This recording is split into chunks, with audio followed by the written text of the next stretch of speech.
Welcome back, Smart Start Radio family. Before we get into our latest amazing episode, we have a quick word from our sponsor. With spectacular hotels, amazing theme parks, and unparalleled entertainment, Universal Orlando Resort offers a meeting destination unlike anything else in the world. Smart Start Radio, Smart Start Radio. Ready, set, here we go with another episode. Watch as we learn and grow. At Smart Start Radio, Smart Start Radio. Ready, set, here we go with another episode. Watch as we learn and grow. How's it going, Smart Start Radio? I am once again your host in the booth, in the chair, Eming Piansay, coming to you live from Smart Meeting Studio. This episode is really exciting for me to introduce because it's about music. It's about hip hop and it's about events. And I love music and events is kind of my jam. So this is a great combination for me. About a couple months ago, I went to ENA, the Emergency Nurses Association in New Orleans, and I got to witness the keynote, which was essentially event rap, which we'll get into what that is. Has an artist come in to an event, summarize their keynote, and kind of sing it back to the audience in a musical hip hop format, which was really fun to see. And I have a sample of that as well that I'll segue into later. But also, if you notice, the start of our show was a little bit different. That's because Event Rap was kind enough to help us create a new intro for our show. Really excited about that. Hope you like it. I'll play the full song at the end of the show, so stay tuned for that. But in the meantime, we're going to kick it off with me speaking with the founder of Event Rap, Baba Brinkman. Let's go to that right now. Welcome to Smart Start Radio, everyone. I am super excited for this episode, mainly because it's so different than what we've done in recent memories. So I'm really excited for this. I would like to introduce to the show Baba Brinkman. He is the founder of Event Rap, a wonderful org that I had the chance to see in real time when I was at ENA in New Orleans a couple of weeks ago. Essentially, and of course, I'm sure you will explain this way better than I can. But essentially, Event Rap is an artist will go to an event, kind of hear the keynotes, and then come back at the end, give a rap-based version of what we heard during the event. And I was like, what does that even look like? What does that look like? And I was impressed wholeheartedly by that whole process. I was like, wow, y'all took something that you wouldn't think is essentially like, music, and you made it music. So welcome to the show. We're so happy you're here. I'm so happy you're here because this is great. I'm very excited for this. So thank you once again for coming. Very excited. Absolute pleasure. I love talking to Smart Meetings, and I love talking about hip-hop and what hip-hop can bring to events. And I love talking to someone that gets it. And you saw what we do, our odd species of event entertainment. You saw it live, which means, that you get it and you have firsthand familiarity. Because it is kind of a new idea that we're bringing to events. It definitely is. But I want to hear more about you first, because you're the founder. You saw the vision in real time and you're like, this is what I want to do. This is how I want to incorporate rap into events. This is how I want to give artists the ability to make money for themselves, but also be educational. And so I know we spoke about this about a week ago, not on the podcast, but I would love to hear it from you, kind of what that looks like, how it was forged. You're essentially making events interesting. And sometimes that's really hard to do.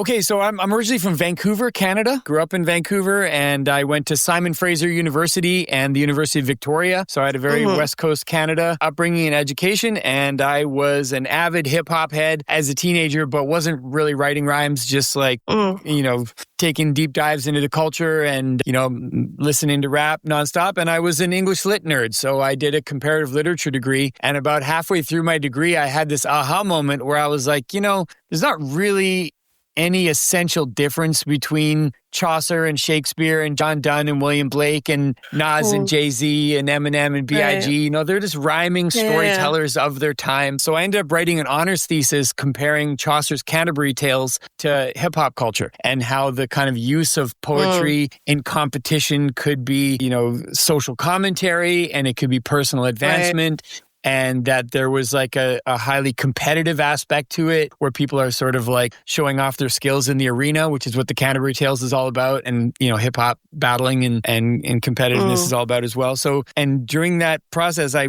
also wrote the Canterbury Tales into a rap. So there's an album I published in 2004 called The Rap Canterbury Tales. And after I graduated for several years, I was like touring around performing the modern adaptation of Chaucer's 600-year-old medieval text as a rap. That's impressive. And, that's very impressive. That gave me like it was my like expression of my passions for as being like an English lit nerd and a hip hop head. And I was bringing them together, and I also had like an idea that like if you were experiencing an oral storytelling entertainment phenomenon in the Middle Ages, that's where the text came from and what they were for, right? They were like entertainment, like a Shakespeare play, but like a dramatic poem or whatever. And I was like, well, how could you have a modern audience experience anything analogous when no one understands Middle English and the form like feels archaic to people? Well, to me, translating the Canterbury Tales into rap was like actually a more accurate modern experience of what it's like to listen to a story and laugh and be engrossed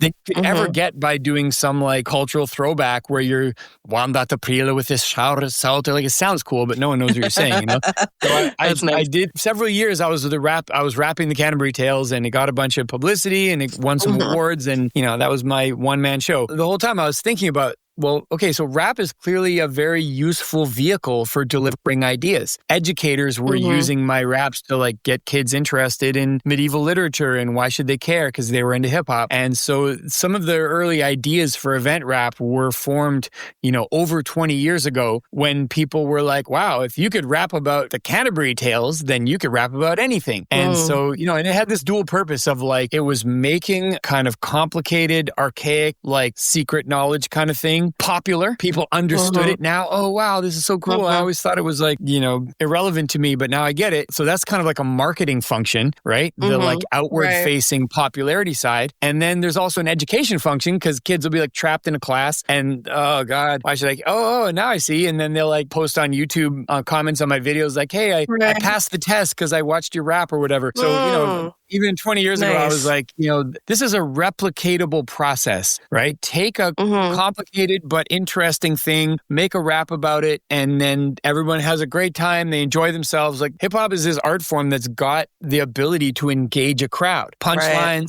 metaphors, jokes, storytelling, call and response, characters, all this stuff is in there. And it was like, okay, so, so that was basically, that's my story up until like, let's say like the late 2000s is I was the medieval popularizer guy, but I was also going to conferences and writing rhymes about lots of different things and thinking about like what contribution can hip hop make to academia or to like formal academic meetings. Really like the idea of like an events industry on the corporate side, that I wasn't really thinking about that too much at the time. I was like, hip hop's got a lot to offer scholars, academics, researchers as a popularization vehicle. Okay. So how do you get from that to where you are now? And my next question after that is, what is the process for that? When I sort of jumped disciplines, because I was like a humanities and literature English lit guy. And then so this biologist in England saw my Canterbury Tales show and he was like, well, how about Darwin's The Origin of Species? Could you do that as a rap show as well? So this was in 2008 and the Charles Darwin bicentennial was coming up. So I worked on this whole collection of rap songs about natural selection and evolutionary biology and human psychology and behavior. And, the scientist, his name was Mark Palin. And when he introduced me, I was about to do this whole like customized rap show that I had written about evolutionary biology. He was like, I've fact checked the lyrics and this is scientifically accurate. He changed anything that was misrepresenting the information that was key. And so this is the first rap show in history that's peer reviewed. He called it peer reviewed rap. And I was backstage and I was like, man, that's great. I'm using that. So then I kind of started doing a whole lot of science rap projects and, the process. So when you say what's the process like at an event, I'll get to that. But first, like if you're working with someone that knows a lot of details about a topic, this is my experience, like scientists, right? Scientists knows all about, the research, the public understanding of it. And they're like a consultant that gives me suggested reading and then like checks the lyrics. And that's the peer-reviewed rap process, which is also what Event Rap does when we're producing, because, we produce music videos for events. And then we also, are like custom rap anthems. And usually we'll work with the client and they're like the expert in whatever the subdomain is. Yeah, so, you saw the Emergency Nursing Association conference. We worked with ENA. They gave us links to materials about the emergency nursing membership and what the job challenges are like. And then Mega Ran, the artist, like wrote that whole song in consultation. Yeah. It's basically the same process as what I was doing with scientists when I was doing peer-reviewed rap, but like, scaled to other artists. I did that for like 10 years on the science front.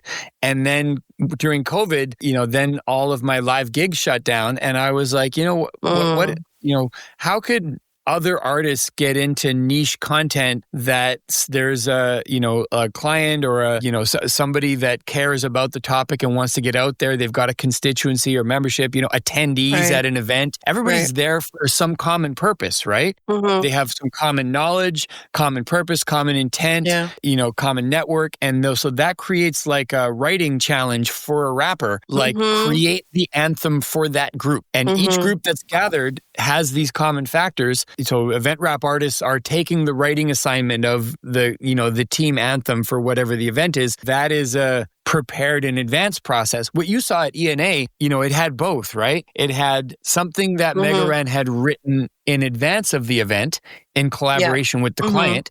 So we call that a custom rap because of the customization that's possible working with the client. But he also freestyled, improvised live interactively. And he also wrote something as he listened to the award ceremony unfolding. So that, that's a whole other interesting challenge and something that like rappers are actually very well prepared to do. When people watch us do it, they're like, oh my God, you wrote that rap in an hour and you're already performing it live. And, that's like magic. But one of the insights behind event rap is that there's this sort of underground culture in hip hop that really, is well prepared for time challenges. You know what I'm saying? Like, throw down, let's see what you got, get in front of the crowd, improvise. Or there's also this interesting like subcultural phenomenon in hip hop where, somebody will have like rented the studio and they've got a deadline and they're like, yo, jump on this track, give me 16 bars. What do you got? And you got to, you can't be like, oh, but I need a week to work on things for my creative process. All right, I got this. And you like whip out your book and like,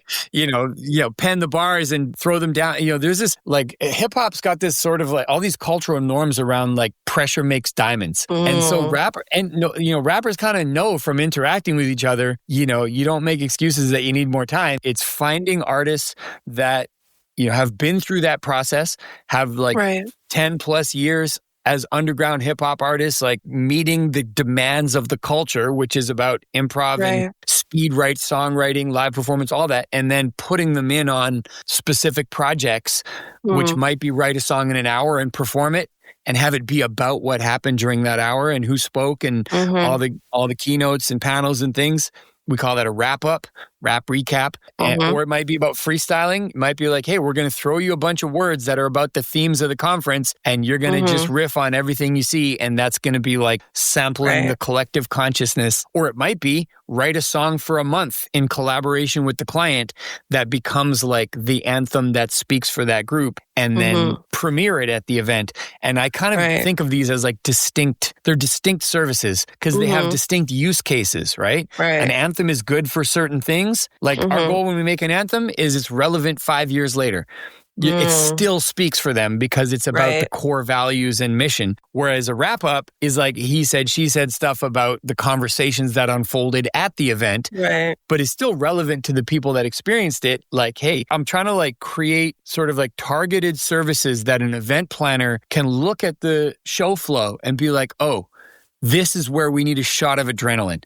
Let's put the anthem in right there. and we'll create a freestyle session right there, and we'll do the wrap up at the end, or just 2 or 1 or 20. I mean, it kind of doesn't really matter to us because we like performing a lot. Right. No, I bet. Yeah. I understand that for sure. That's kind of the vision cooked up in a single aha moment. It was like the parts of it built over years, and I was doing them. By the time the pandemic hit, I had already been hired for conferences to perform all the various services, freestyle, write raps on site at conferences, and of course, create these science raps that are like anthems for research teams and stuff. And so then I was like, during the pandemic, I spent months scheming and coming up with like a business plan of, what process would it be required to find the talent, onboard them, get them prepped for this kind of work, which is a bit different than underground hip hop shows, but applies all the exact same skills, and then, build a book of clients, and also just like explain the proposition. That's the marketing side, is like, wait, you're planning to do what now? The rappers just go to the event and write the rap on site? I'm like, no, really, it works. But, when you've seen it, you see it works. But it's, in practice, like, it's word of mouth that is how we're getting booked and how we're getting known. Because on paper, this stuff sounds kind of crazy, doesn't it? I mean, I think the thing that I find fascinating is that events have it's a subsection of like everyone. Like everyone likes something different. And so I'm fascinated by the idea that people like different things. They like country, they like pop, they like hip hop, it's interesting to me that like you're in a space where you don't know if they even like what you create. And you're just like, hey, try it, see if you like it. And so, and also hip hop kind of it doesn't always have the best, like reputation. You might think it's Drake, you might think it's Kendrick Lamar, like you might think it's so many things, or people who don't necessarily like represent what you're doing, but that's kind of what they're feeling for, like in terms of like, oh, hip hop is blah blah blah. But you're doing something that's very different and very just like, we're just here to summarize and give you like a fun experience embedded in your event. Yeah. And to a large degree, like that's where the curation of the talent makes all the difference. Because I was really careful in like only inviting rappers that I really respect as artists. And I trust their creative instincts. And I know that I can put them in on an event, brief them on what it's all about, who the target audience is, what the key themes are. And they're going to make great hip hop from scratch for the event, and people will recognize. They'll be like, wow, this is for us. And you're right. Hip hop is not everyone's favorite genre. And some people have asked me, like, why event rap instead of like event songs? Why not have like a folk division and R&B division? And, I'll be very transparent. I'm a rap partisan. I think rap is uniquely well suited to events compared to other forms of music. And, here's a very basic reason for that. And then there's a bunch of other secondary reasons. But the basic reason is that rap contains more words per minute than any other genre. It's just like fact-based. Like other genres have the requirement of stretching syllables out as melodies. But rap doesn't have to do that. So we can say like 3 times as many things, and that's just like numerically, you can say more in a rap than you can in a song. Like if it's an opera, you're probably saying about 1/10 as much because every syllable is stretched over like 20 seconds. But then, secondarily, rap has got all of these crowd control techniques developed through the sort of evolution of the culture with the, call and response and throw your hands in the air. Yeah. And when I say this, you say that, all that stuff, it's like so good for crowd engagement. And because the artists have... Looking for a way to add some swagger to your meeting? Hold it in Dallas. You'll find 20-plus diverse neighborhoods bustling with entertainment, art, and chef's kiss-worthy food. Not to mention the world's best downtime icebreaker, the famous Margarita Mile. Whether it's a Michelin Guide-recognized chef's table for 10 or seats at a big game for 1,000, Dallas is a playground for networking, team bonding, and after-the-meeting memorable moments. At its heart, you'll find a vibrant, walkable arts district voted #1 in America. Drop into downtown's historic Deep Ellum neighborhood for a show or take the team and the energy to the next level atop one of Uptown's stylish rooftops. Get the creative juices flowing in the colorful Bishop's Arts District or any of Lower Greensville's trendy hotspots. Want to energize your attendees with just the right amount of that legendary Dallas swagger? Start planning your meeting at visitdallas.com. And now back to our show. Spent decades playing music venues rocking crowds that are like challenging to manage. You know what I'm saying? They're like, rappers are not used to playing for like pleasant, polite crowds. They're like, oh, let's hear what you have to say next. I'm so delighted that you're here. You're like, that's not a hip hop crowd.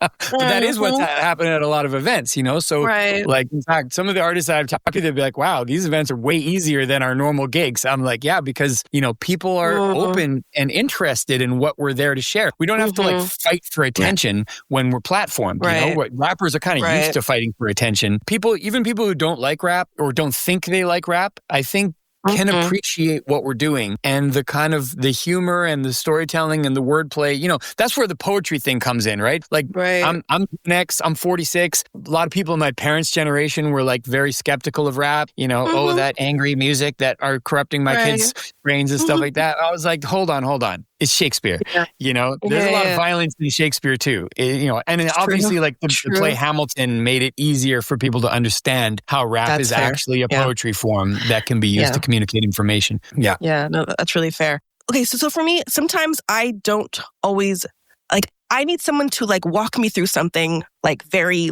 like ABCD, like what is this about? So in your case, when you're at these events, has there ever been a case for you where you're just like, I'm struggling to understand the content of this event?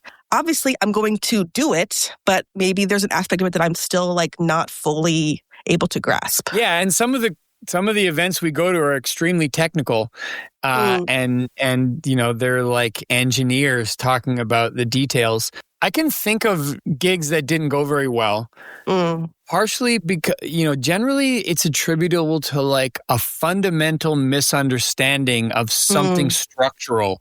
Like, for instance, there was one that I did last year, which was the Global Arctic Coalition. I think it was the World Wildlife Foundation of Sweden. And they were like, we're organizing this event that is celebrating the fact of there being a global oceans treaty. And everybody was talking about how that's going to help Arctic conservation protocols. So then I was like, in the wrap, I was like, we got this global Arctic treaty. And then afterwards, they were like, well, technically, it's a global oceans treaty, but we're the party. You know what I'm saying? So like, there was sometimes I've got like a slight misunderstanding of the kind of, you know. And interestingly enough, like when you can put a highly technical, complicated word that's like a, you know, scientific word or whatever, or an engineering word into the rap, people tend to love it, you know, because it's like a hard word to say, never mind rap. And the degree of detailed analysis that, you know, if like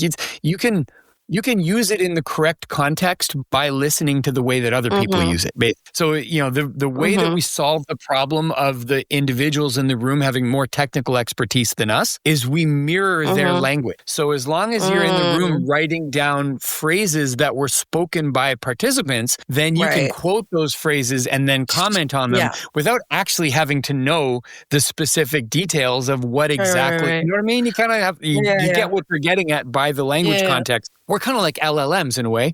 You know, we're like, we're analyzing semantic context to guess at what they probably mean because we have no idea what they mean. I did a quantum computing conference a few years ago and I couldn't, you know, like I broadly kind of understand quantum computing at the conceptual level, but, you know, quantum physics, quantum mechanics, quantum engineering, like don't ask me, you know, the math is completely Greek to me, but you can like process the language they're using and then give it back to them in a stylized context in a rap and it's still their rap. And as long as, you know, basically it's just like a very active listening challenge. When you're creating a wrap up at an event, you're like, you know how much time you have like maybe an hour, maybe 90 minutes, maybe 3 hours. But for the first half of it, you're just taking highly detailed notes of everything everyone says. And then you're kind of like mining those notes for the second half to pull quotes at and kind of construct lyrics and punchlines out of them. And, you know, you're racing the clock. And, you know, the times that the show ends up being a big challenge, it tends not to be because we're confused about what to say. It tends to be because the host would be like, oh, what do you know? We finished early. Let's introduce the rapper. And we're like, oh, wait. Okay, quick, copy and paste text. Okay, I'm ready. And then, of course, you're like acting like you wrote it, but you might be freestyling like a third of it because you just got your, you know, showtime sprung. You know, I like to have 5 minutes notice before I go on stage. But, you know, that is that's kind of our brand promise is we deliver whatever the time you give us. We don't go, oh, we're not ready. We deliver. And, then there's like logistics of time management of like checking in with somebody about when it's stage time. But, sometimes your client will be like, oh, the technician needs the lyrics 30 minutes before showtime. Right. So that they can load it into the teleprompter. And I'm like, well, we can deliver that if you insist, but I'm just gonna point out that whoever speaks in that last 30 minutes doesn't get referenced in the rap. Because we had to give the technicians the lyrics 30 minutes early. Now, if we can work out a way to hook a laptop up directly to where the lyrics are being displayed, like right in front of the stage, we can do that 30 seconds before showtime. And now we can write the rhymes until 1 minute before showtime and actually comment on everything that happens. So event rap is like, it's trying to be this sort of entertaining, like meta commentary layer that encompasses the whole event and the shared experience. And, it's real. We're not faking it. And it's only real. It's only possible to do the rapid, real-time, spontaneous creativity like that, because rappers already put in their 10,000 hours on the underground as part of hip hop culture. You know what I'm saying? Like no one gets good at rap to perform at an emergency nursing association meeting. No disrespect to them. I love their mission and their group, but it's not the kind of thing that an artist aspires to when they're a teenager picturing themselves as Jay-Z. But once you're amazing at rapping, it's like an extremely effective match of creativity and the event constituency and themes, because rap is just this ready art form that, we talked about why not other genres, like why not R&B? How long does it take to write an R&B song? Are R&B singers comfortable writing songs in 1 hour and performing them at the end of that hour with no rehearsal? That's fair. Kind of doubt it. Maybe like some improv comedians can do that, but rappers can do that. Yeah. Right? That's like de rigueur. It's a required, it's par for the course. If you want, if you can't write a song in an hour or freestyle right off your head, then other rappers will be like, I don't really take you seriously as a rapper. So there's this sort of cultural, fertilization space where the underground of the culture is producing the exact skills that are of extreme use to event planners because, engagement, right? Disruption, thinking outside the box, like disinhibition and retention and the ideas, percolating and staying with the experiences, staying with you. All the things that event planners are like, how are we going to achieve these goals for our event? Rappers just sort of happen to be like equipped, already equipped to help with the goals. So the three main services event rap offers, freestyle set, wrap up, custom rap. Okay. And the way you define them is how long it takes to create them. A freestyle is created in the moment with no preparation. Right. A wrap-up is created over the course of a set period of time at the event, and a custom wrap is created in advance. So what ENA did is they were like, we want all three because we have this 2-hour award show, and we want to have these electrifying moments. So when Mega Ran came out, at the beginning, he was freestyling with the jazz nurse, and they were going back and forth, rapping as they moved through the crowd, all improvised, no ability to preview or vet what he's saying, but you got to trust the artist that they know what they're doing, right? He's a good freestyler and it worked. And then when it came to the grand finale, he had pre-written that chorus, and so they heard a demo of it. They're like, we love that. It's a cool beat. Okay. And so we engineered the song so that there was a written intro, then a verse, the chorus, another verse, the chorus, and then a big gap in the middle of 2 minutes of just beat with no lyrics written. And it was prepared that Raheem was going to be backstage writing a rap to go for in that space. That's the wrap up, right? And we don't there's no preview of what he's going to say in the wrap up because he's listening actively to what's unfolding during the session and then adding that. Usually we do wrap ups as standalone pieces where the whole song is written during the course of the hour. In this case, ENA was we love the anthem. Let's do the wrap up as part of the anthem, and we're okay with customizing like that. When you talk to people about what you do and what event rap is, and I know people people, like I said before, not everyone, people have certain tastes in music, obviously. So how do you make them see that, like, we do a really good job. We can really elevate your event. Like, how do you make them like realize that your work is good and it can really help make their event like amazing? Yeah, I think the natural analogy is to graphic scribes. So I tend to, like 20 years ago, no one had hired a sketch artist to come in and draw the keynote speakers and the key themes of an event, right? That was kind of like a new industry. And a few entrepreneurs had this idea of like, wait a second, like graphic facilitation can create a visual reference that makes people laugh, makes people smile, creates a memory aid, is real-time creativity that has a wow factor. So in a way, like this is very much following on the footsteps of graphic scribes, because now graphic scribes are a whole industry, right? Like there's a lot of artists that make a living by sketching meetings and conferences and corporate events. And, that's like how they make a living as an artist while they also pursue their artistic careers. So my vision is very much to like create the foundation of that for rappers. And just to show also that like, rappers can be helpful in service of your goals, specifically your engagement goals. Who do you want to understand what?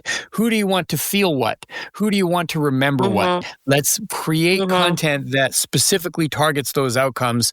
And there is a shift in perception a little bit that's required for that, right? Because when you say rap, this is not what people think of rap being used for, right? It's Kendrick at the Super Bowl. It's like the number one songs on Spotify all the time. Like rap is still such a dominant genre in pop culture that people think what rap is good for is getting famous and rich and entertaining teenagers. But is good for a lot. It's good for a lot. And especially if you think of it as, as skilled rappers as being available to create content for you that is in alignment with your goals. And, that's the kind of shift in thinking that's needed. Yeah, to your point, like hip hop has evolved a lot. Like if you're like younger, you might listen to a different kind of rap. So I think it's really interesting that you guys, you have this focus when there's like there's a spectrum essentially of hip hop, but you guys really dial into like, we have a certain brand of hip hop that, it has its own style, its own flow, and a specific message involved. And one thing I wanted to ask you, because I asked Raheem this when at ENA, I was like, who's the artist that you look at, you're like, I want to be like this person? And I think he named like 5 people because they like change. But also for you, like who's someone that you look at and you're like, I want to be at that level of not just like being famous, but like their art, their style, their flow, their essence. Like who's someone that you'd be like, that is my goal in this life? Black Thought is pretty high on my list. I love all the roots of music and, just the ability to like perform live and freestyle and just incredible showmanship. And in terms of songwriting, I would put J. Cole pretty high, in my esteem for sure. And Joyner Lucas as well. I don't know if you know Joyner Lucas, but he's pretty amazing storyteller and lyricist. And I think, on the generational side, like there have been trends in hip hop where it's gone more towards like party themes and, what they call mumble rap, like less articulate. I was going to say that, but I didn't want to say that. Which, I don't think that's an unfair characterization, but I also don't judge it because I think what rap is doing is evolving towards a feeling over a message, fact that most modern rap is like, you got to like pay more attention to understand what they're saying. I don't think that's necessarily a deficit because I think there is like a natural tension between making people think and making people feel good. And so rap has sort of moved more towards like the party vibe and like it's a vibe, but like, what are they saying? Well, go look up the lyrics if you want to drill down. It might be smart or it might not be smart, but you probably won't get it in real time. A lot of the case, but I don't know that use of rap is as helpful to event planners, Because if we were up there like, they'd be like, oh, it sounds cool, but I have no idea what they're saying. Whereas we're kind of like taking the message rap that, the kind of like, Talib Kweli and Black Thought and Black Alicious and, the kind of smart Nas and the sort of smart lyricist rappers and saying, okay, we're going to bring that level of artistry to the composition, but have the topic be yours. And afterwards, if you watch a video of us doing this performance, at your event. And we make these videos where the lyrics are like popping up around the rapper, and you're like, it's commentary. It's actually got like memorable lines, like quotable lines that you can turn into memes.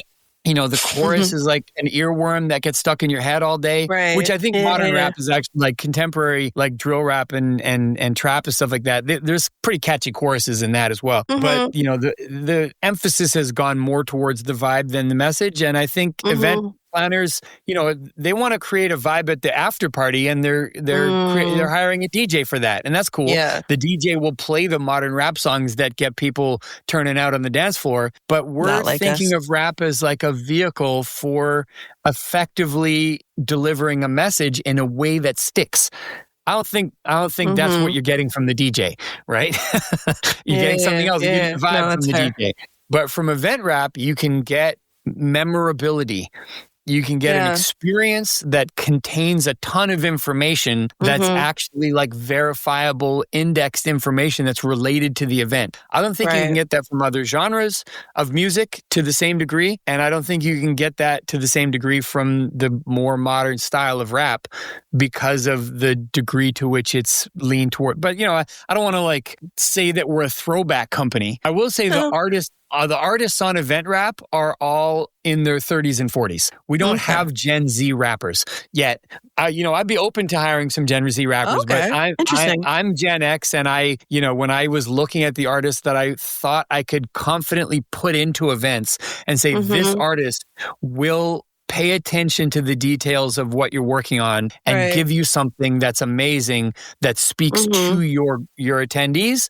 You know, intended to be more Gen X and millennial rappers that check those boxes for me. But, you know, in the future, I'd like to expand that. I am curious. So when you're at events and, you know, you meet people who aren't necessarily rap fans, do you ever get feedback of like them being like, you know what, like I really enjoyed that. Like it's not necessarily like my thing, but I really did enjoy it. Or has it ever happened, or does it happen quite often for you? Does happen quite often for me, yeah. And you know, that's not new for me either, because when I was rapping the Canterbury Tales, I was doing it at theater festivals, comedy festivals, college campuses. You know, I was doing it at fringe festivals, and you know, people that would buy tickets to it would often buy tickets because they were fans of the Canterbury Tales, not because they were fans of rap. So I'm like performing for kind of older, whiter audiences, especially when I'm touring the UK. I did a lot of shows in Britain. And you know, they're kind of like, you know, tourists in the hip hop side of it, but they can appreciate the artistry and they can appreciate the concept of medieval rhyme storytelling is like contemporary rhyme storytelling, aka rap. And, you know, a lot of people would come up to me like 2025. I started doing this in like 1999. It was the first year that I like wrote raps based on the Canterbury Tales. People constantly, I never got it. I never understood why rap was so interesting to young people. And now I get it. Now that you've linked it to Shakespeare and Chaucer, I see it's verbal art. Like that thing that Hamilton achieved with a whole generation of musical theater goers. You know, Hamilton's audience is not necessarily like young people love it, but the kind of older, like richer, people that have $800 to buy a ticket to a musical. You know, they're not necessarily listening to hip hop all day, but it's an ambassadorship. It's like showing them what hip hop can achieve, even if they don't think they're a fan of the genre. And event rap does that every time as well. And we do it by being humble. You know, we're not there to strut and show off our egos and what amazing artists we are, although we are amazing artists. We're here to be in service to the event. What does the event need? What is the event about? We're going to create something that serves the event's goals. And, you know, that serves our goals as well, because we want to, you know, support artists for doing important, interesting work that they're putting their creativity into. And we want to grow the phenomenon of what are you doing for fun at this event? At least consider hiring a rapper. If you haven't considered it, then maybe you haven't thought it through, because, you know, it works. It does. I can vouch for that fully. So for people who want to reach out to you, who want to work with you, where can they find you? Well, we are at eventrap.com, and EventWrap is the name of the company across all socials. I personally am at bababrinkman.com, and Baba Brinkman is the name across all socials. And each of the artists, if you want to see who we work with as artists, has their own profile on EventWrap. So some clients are like, wow, that artist, we really want them at an event. But most clients are like, we just want a great rapper. And they're like, they're all so good, we can't choose. And then I get to sort of like curate a little bit and match the interests and talents. Okay. So yeah, look for EventWrap, search for EventWrap, and you will find us. Nice. Well, thank you so much, Baba, for coming on. Is there any last bit of information you want to speak on that we haven't touched on? I just want to say that for me, EventWrap is full circle on that medieval background that I have, because the model of art in the Middle Ages and the Renaissance was the Renaissance patronage model, right? Artists were commissioned to create works. The fact of the Sistine Chapel being a paid job where someone was like, hey, we need our ceiling painted, let's make it from Genesis, doesn't mean it's not art. And so, rap has been really dependent on the music industry, on, fans buying CDs and buying tickets to shows. And, I think that's good. It's good for that to still be the way lots of artists make money. But I don't think that's the only model for how to get artists to create things. I think the Renaissance patronage model is powerful as well. And it's really not part of the subculture or the industry of hip hop at all. So, that's the last thing I want to leave people with is think about like what you can commission an artist to create for you that you afterwards love. And think of artists as like rap artists, specifically rappers, as like commissionable poets. It's going to be great for hip hop too, because it's going to get a lot of artists picking up their pen and leaning into creative projects that are not going to be rewarded by the mainstream music industry, but that society at large wants to hear their voices on. The topic diversity is going to be glorious, and it already is glorious. If you like check out a bunch of the rap videos we published through EventWrap, they're topics we never would have otherwise thought to go into in the degree that we did, and it's because clients were like, we need a rap about this. So what do your listeners need there to be a rap about? We want to work on it for you. Wow. Well, mic drop on that note. Appreciate that. This is really great. I really enjoyed this. I could probably hear you talk about this for another couple hours, but I realize you have to go. So it's all good. Let's do a future episode together on the evolution of EventWrap. Oh, yes. We should definitely do that. I'm definitely down for that. Definitely down. But thank you so much for being on the show. Really appreciate it. So glad we got into it. And I learned a little bit more about EventWrap and all the wonderful things you guys do. I've enjoyed myself so much. Thank you, Eming. No problem.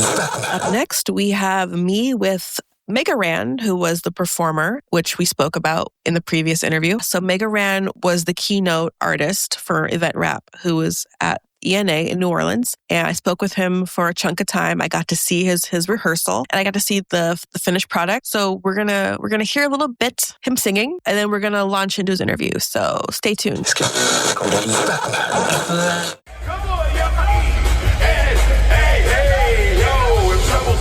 Believe they're on the way. Anytime, any place, every single day. Come on, eat. Hey, come on, eat. Hey, if trouble's calling, best believe they're on the way. Anytime, any place, every single day. Hey, guys!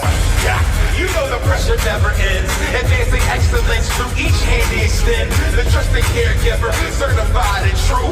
Knowledgeable and skilled in everything that you do. Be patient, find trust when a caregiver's near.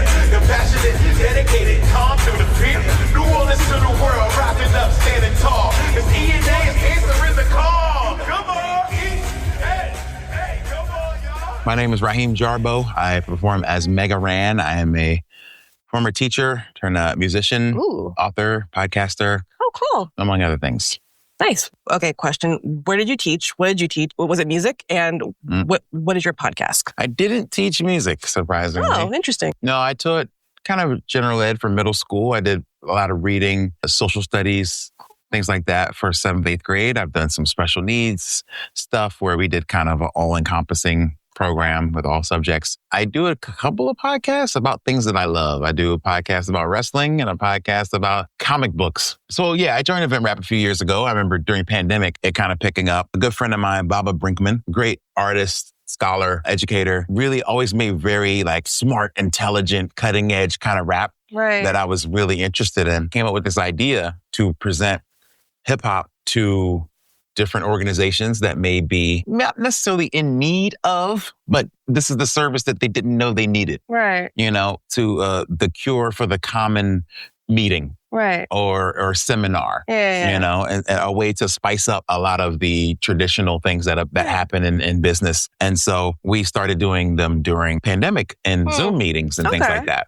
where I'd pop in, I'd take notes on what was happening, what was being said. Right. I'd get to learn as well. Yeah. And then I'd come in as a surprise and wrap up, you know, with RAP, the topics that were given and present them in a different way that might allow people, you know, to retain a little more and just to have fun at the same time. Yeah. So that's really our goal. It's just to try to spice up, you know, what might be the common event structure and bring something to bring a service to the table that people just didn't know that they needed.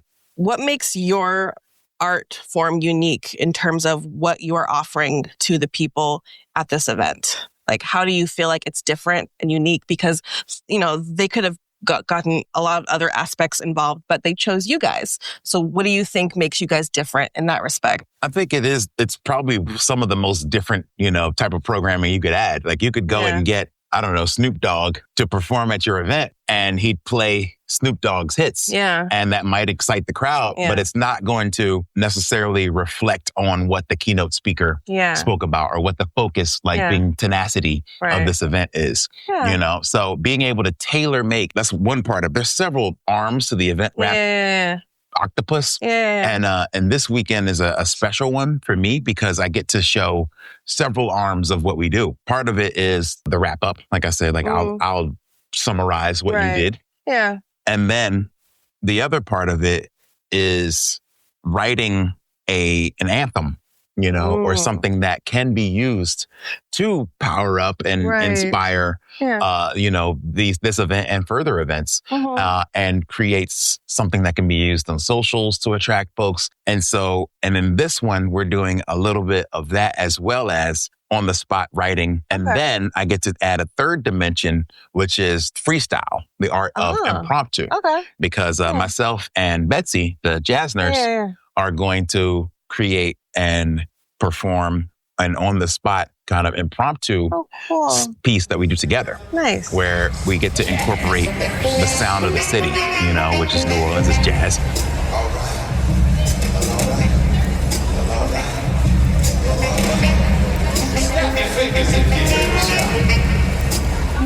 Hey, I'm gonna spit a little freestyle rap. And then show you how to make it impact. Yeah, one more thing I got to say.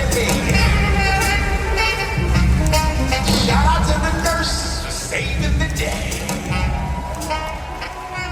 You know, and so bringing in hip hop is fun, but I think this one to me is probably the most special gig I've done out of these. It's not because I'm not just like writing about a pizza place or whatever. You know what I mean? No disrespect to the pizza place. No, they're fine. We'll take your business too. But yeah, like just this isn't like, oh, he makes the best pasta. This is something that is meaningful with it being nursing, with it being a city that has been so tenacious and involving the sound of the city, of the region, which is jazz. So I do think this is the most special version of event rap that we're going to all get to witness today. Nice. So I'm curious, like as an artist, as you know, you're creating things on the spot, sort of. So do you ever get like anxious about that? Just like kind of nervous about like, you know, being able to get all the aspects that you hear into one, you know, compound thought process or? Nah, I don't get nervous. No, that's a total lie. No. Absolutely. I don't know. I mean, it's a very cliche thing to say, but if you don't have nerves before you do something big, that's fair. You probably shouldn't be doing it. That's fair. You know, like the moment I don't get the goosebumps, like it never fails. Like I've played over 1,000 shows in my life and done, you know, thousands of gigs. But when someone says you're on in 5 minutes, I get this immediate feeling where the butterflies are like, here we go. And I usually have to go to the bathroom. But, you know, that's what happens. I feel and it's like, if that doesn't happen, then I'll be like, something's wrong. because I didn't have to go to the bathroom, you know? So yeah, I've read books from professional wrestlers to daredevils to, you know, athletes of the highest caliber. And they say like they all get nerves before they perform. And the moment you don't is the moment that it's time to stop. And so this is my, especially with impromptu, with freestyle, this is my version of like a tightrope act. You know what I mean? And that's why I think that freestyle is so special. Right. Because I could mess up. Yeah. You know what I mean? The mic could cut out. Like anything could happen that could damage this, and I have to be ready on the fly. So that puts my attention and focus at 104%. Right. You know what I mean? Because it's like, if anything goes wrong, I have to be ready for literally anything. Right. And so to me, and I don't want to mess it up. Right. You know? So I'm always thinking at the same time, like, real. I don't want to mess up. So that nervous energy gets put into making the best thing that I can make.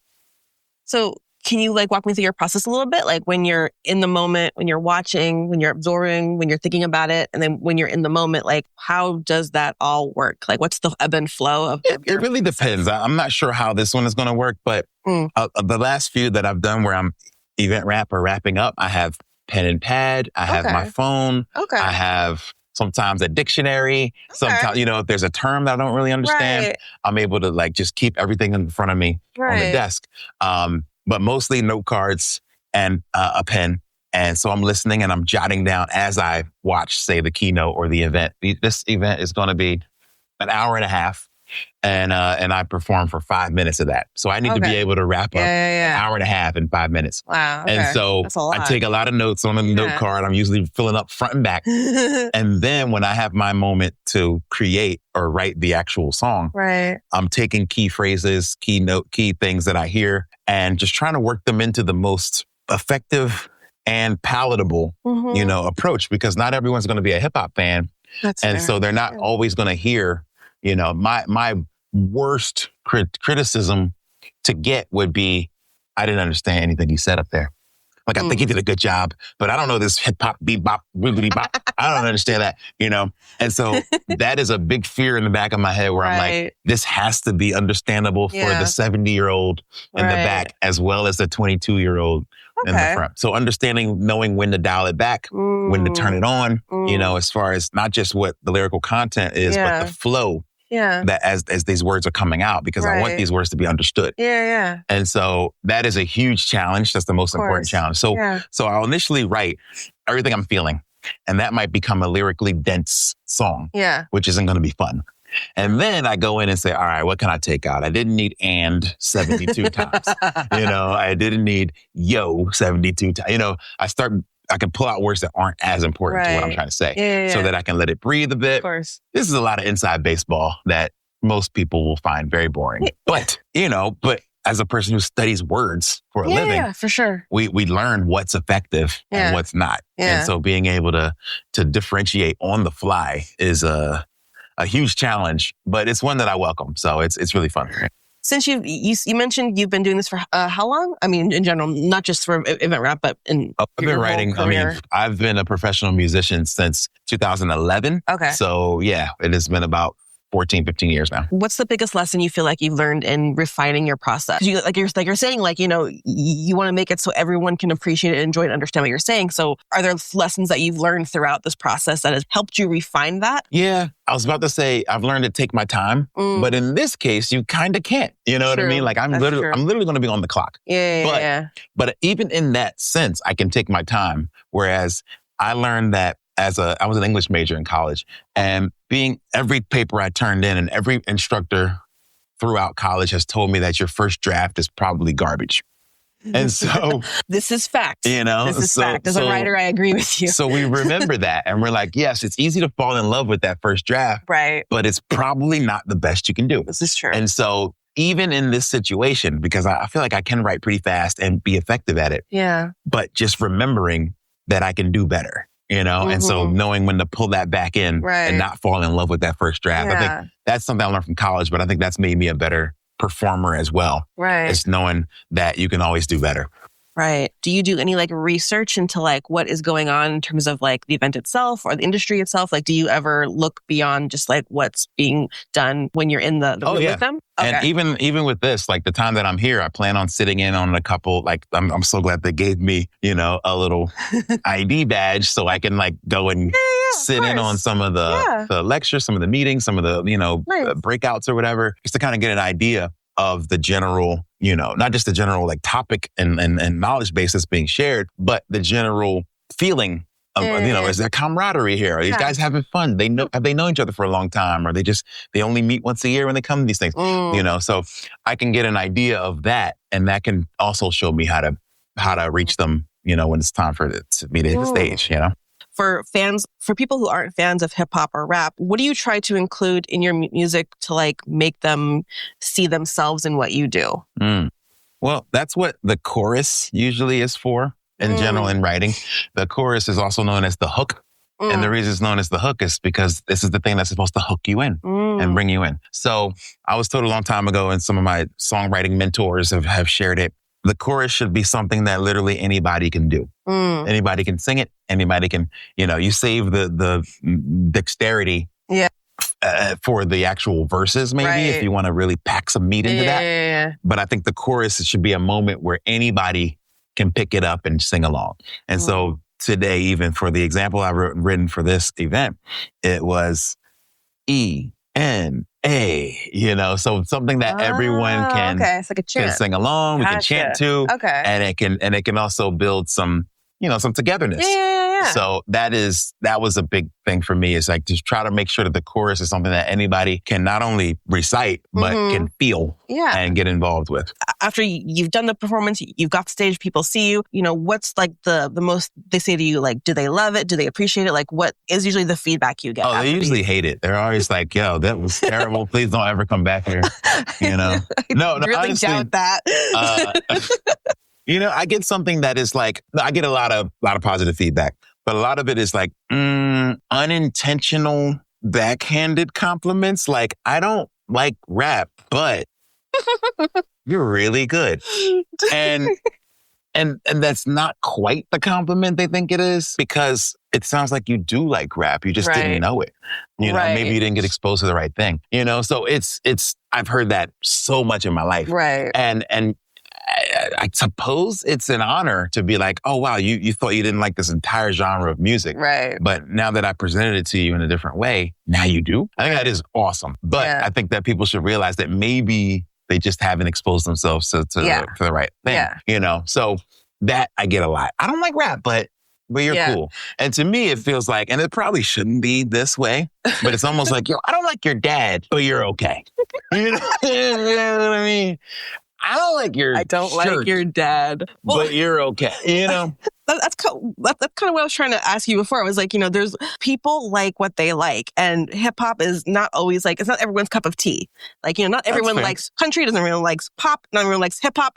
Certain things people just don't like because of whatever it's personal preference or just lifestyle in general. So for me, it's interesting that my boss wanted me to do this, because I don't think she necessarily likes rap. I don't think that's her thing, but I think whatever moment she was in experiencing it, it really did something to her, because it probably, it was about whatever she was experiencing that day. So she felt like, okay, this relates to me. Yeah. So you're tapping into a form of art that has to be relatable. It has to make people like feel something. Yes. Right. And so when you're creating these things, these moments for people, I'm assuming the outcome is that they walk away with it on their Instagram or say it to a friend or something, that it goes out beyond where they are in that moment in time. Yeah. And that's an honor to be able to do that. And if I can be that representative, that kind of gateway into something that you didn't even know that you might enjoy, I think it's a huge honor to be able to do this. I don't take it lightly that 4,000 people are going to be in there and that don't know who I am, don't know event rap, and they get a moment to experience something together that is going to be tailor-made for them. Exactly. You know what I mean? Yeah.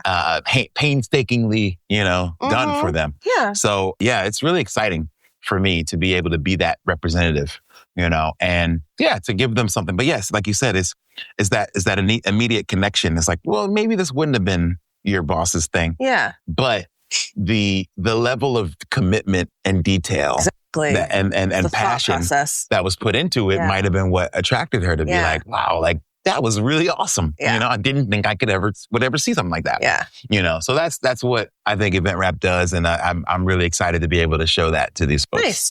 My last question for you, because I have a lot of friends who are old hip hop heads and they will go on and on and on and on about this. Who is your, like, who do you see as like the people who inspire you to like do this on a regular basis? Because obviously you have passion, but like we're all like, as an artist, we're always inspired by, you know, other people who came before us who did it better. And we want to like elevate ourselves to like their level. So who do you look to as like, this is the level I would like to eventually like to be to at some point?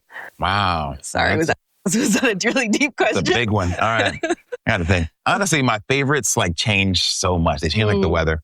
Because I think in hip hop is so diverse in that you can find something great about everyone. Right. And so to be able to be like, man, I love Nas for his storytelling. Right. I love Missy Elliott for her, you know, just pushing boundaries and just doing the most wild thing, you know? So there's been so many people over the, you know, 50 plus years of hip hop that have inspired different parts of me. LL Cool J is definitely a big inspiration, being a guy who has you know, been a cornerstone of like longevity and, you know, just believing in yourself and your mission and just staying on it, you know, KRS-One and, you know, a lot of the folks from like what the people consider the old school or the golden age of rap that continue to perform, continue to, you know, go out and do things. Kendrick Lamar to the, you know, guys like that who are pushing it forward, you know, so I'm able to find something almost in anybody, to be honest, you know, and there's times where I listen to stuff and I'm like, I'm probably not going to like this.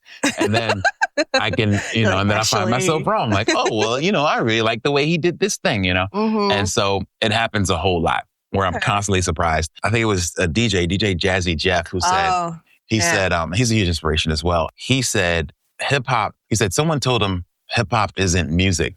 And he said, you know what? Hip hop isn't music, but hip hop makes music better. And I was like, well, what do you mean?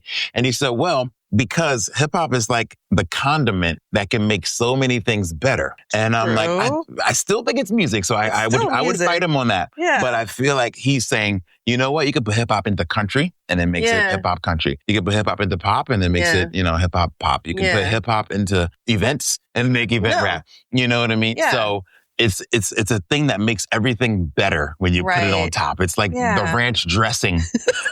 Everyone likes ranch. You know what I mean? Like everyone likes ranch, you know? It's funny. I just came from Europe and they don't know what ranch is. Really? That's not a thing out there. They're interesting. Yeah, I was like, so what about Cool Ranch Doritos? And they're like, oh, it's called home style. Fascinating. Yeah, like that's not like think ranch. I knew that. Ranch is a mostly U.S. thing. You know, for them, I don't know. I'm sure there's some sauce that they put on everything. Horseradish, I don't know.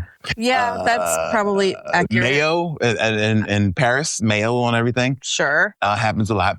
But yeah, but yes, I think it's the ranch dressing or a Swiss Army knife in a sense that it can be transformed to go with anything. Like it's the perfect side dish almost. Yeah. But that can become a main course, you know? So, or a main course that works as a side dish. I think that would be a good way to explain it. I don't know how often you're here in the city, but if you just walk around, like every other corner, there's someone like doing music of something, like doesn't matter where you are. Yeah. Everywhere. It's really beautiful. Nice. And I got in.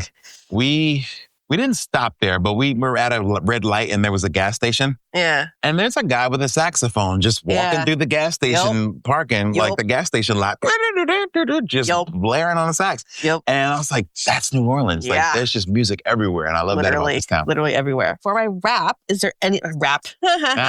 That was not intentional. It really wasn't.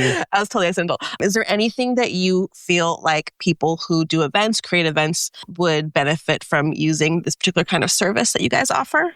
Yeah, I think it'll change the way that, you know, events are held. I think that this is the future of, you know, event programming because it's, like I said, it's one thing to go hire an incredibly famous, talented person who wants an incredible amount of money to play their songs and to just clock in and clock out for a gig.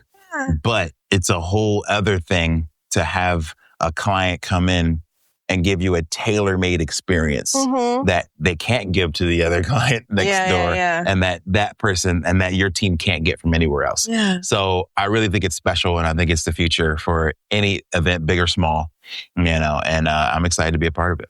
Thank you so much, Raheem. I really appreciate your time for this interview. Thank you. I appreciate you. And that, friends, is the end of our episode. I want to thank Event Wrap for coming on the show and providing us with an amazing new theme song for our show, which I'm going to close out with in just a sec. But in the meantime, I want to thank you all for being on this journey with us as we continue to bring you all the newest, greatest things happening in events and all the amazing people who are involved in them. From all of us at Smart Start Radio, happy holidays and have an amazing new year. And we'll see you in 2026. Bye. Smart Start Radio, Smart Start Radio. Ready, set, here we go with another episode. Watch as we learn and grow. At Smart Start Radio, Smart Start Radio.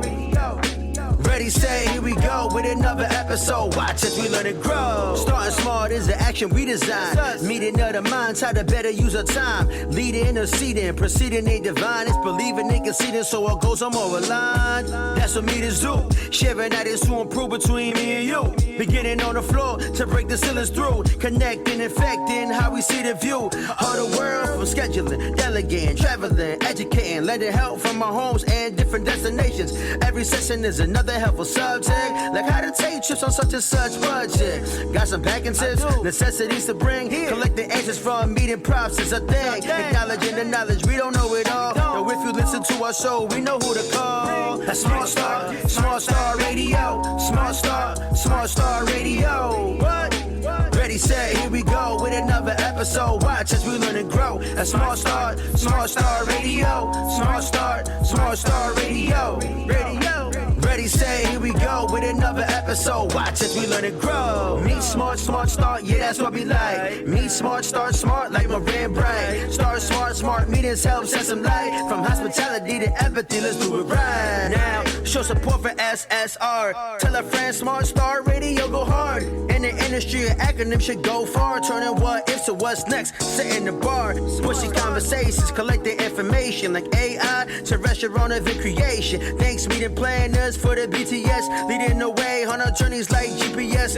Problem solving, small, large to TDS. Delivering the message in different mediums. AM to PM, turn up and stay tuned in. Any questions, drop a comment and hit the DM. That's Smart Start Radio, Smart Start Radio. Ready, set, here we go with another episode. Watch as we learn and grow. At Smart Start Radio, Smart Start Radio. Ready, set, here we go with another episode. Watch as we learn and grow. Name a topic, yeah, we got it. Podcast to YouTube, dropping hot clips. Name a topic, yeah, we got it. From TikTok to Meta, dropping hot clips. Yeah, the vision made real. Smart Start Radio, dropping the feels. Yeah, the vision made real. Smart Start Radio, dropping the feels. Smart Start Radio, Smart Start Radio. Ready, set, here we go with another episode. Watch as we learn and grow. At Smart Start Radio, Smart Start Radio. Ready, set, here we go with another episode. Watch as we learn and grow. Smart Start Radio. You've been listening to Smart Start Radio, a Smart Meetings production. Interested in being our next guest? Connect with us at editor@smartmeetings.com.